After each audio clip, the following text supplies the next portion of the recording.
I dedicate myself to preserve that the unity, dignity, and security of the nation, and also strive to heart, spread this message among my fellow countrymen.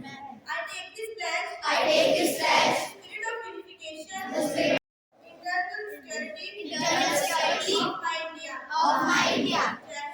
Jai Hind. Of United India, due to which our India is united today. Siddhartha was a new thinking person like today's youth, even in that century.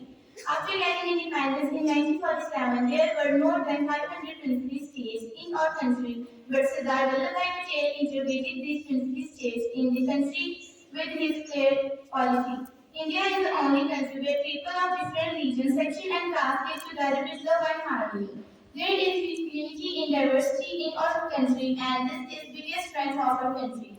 All this has been possible only due to the efforts of Sardar Patel. We will never forget his contribution to pay tribute to Sardar Patel. We celebrate his birthday as National Unity Day. It's also known as Rashtriya Ekta દિવસ. Thanks and have a nice day.